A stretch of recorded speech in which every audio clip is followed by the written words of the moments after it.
Okay, today we are going to be talking about literal equations. We're going to be using our interactive notebooks, so we're going to make this into the next page in our interactive notebooks. So if you just go open it, go to the table of contents. When you're all set, pause this, and when you're ready, then just hit play to move on. So the table of contents, the title we're going to call is literal equations. So literal equations.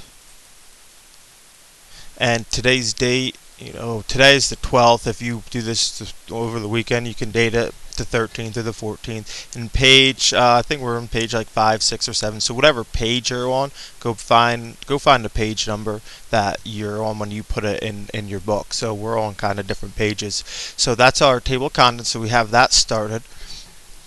So literal equations. So now you go to that page, and we're going to be working on the right side of the page. Alright, so the right side of the page. So we're going to say that these are literal equations. Literal equations.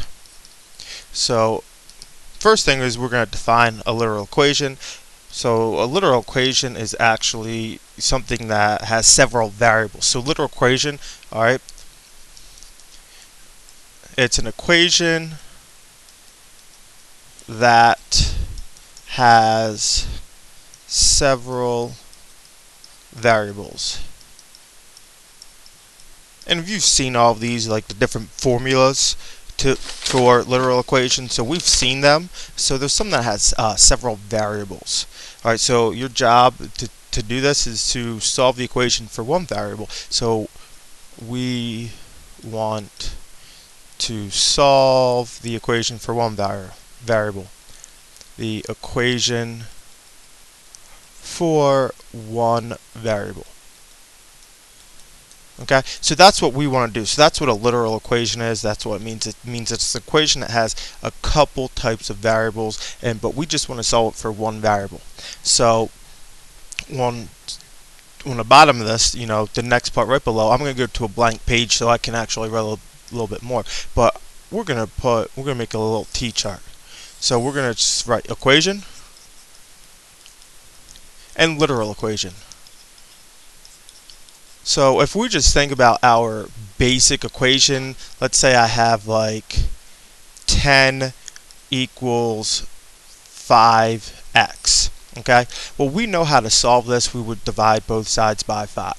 So we would divide by 5 and divide by 5 to get 2 is equal to x, or 10 divided by 5. Well, a literal equation would look something like, well, area equals length times width. So that's our literal equation. We have a formula. Area is length times width. Well, if we want to solve for the length, so if I want to solve for L, well, that means here's my L. Well, just like I had to get rid of that 5 to get x all by itself, well, I have to get rid of W to get L all by itself. So I'm actually going to divide by W.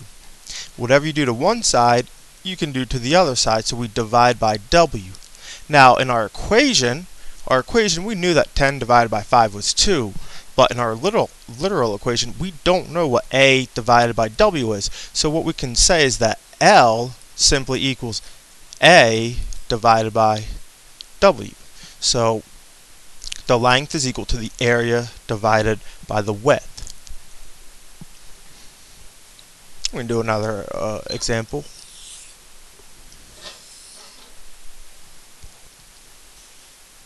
Okay, so we can do this again. So we'll have our equation and our literal equation. So if we have something, so perimeter equals 2L plus 2W. So 2 times the length plus 2 times the width equals our perimeter. Or we can say that 20 equals 10 plus 2x. So if we want to solve this, if we want to solve for W, so if we compare these, it basically look about the same, except the literal equation has P, L, and W.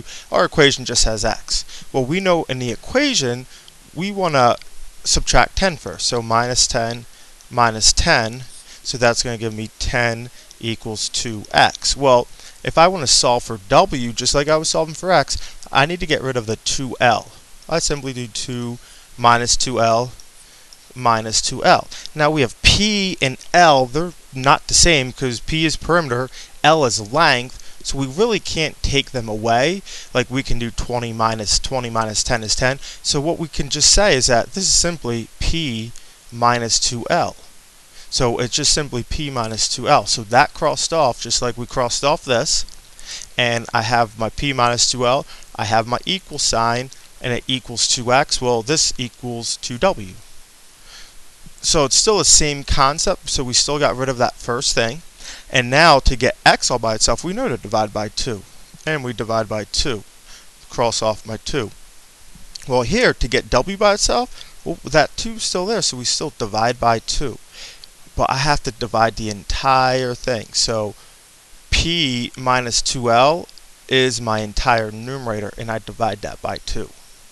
So the 2's cross off. Alright, well, we know that 10 divided by 2 is 5. So 5 is equal to x.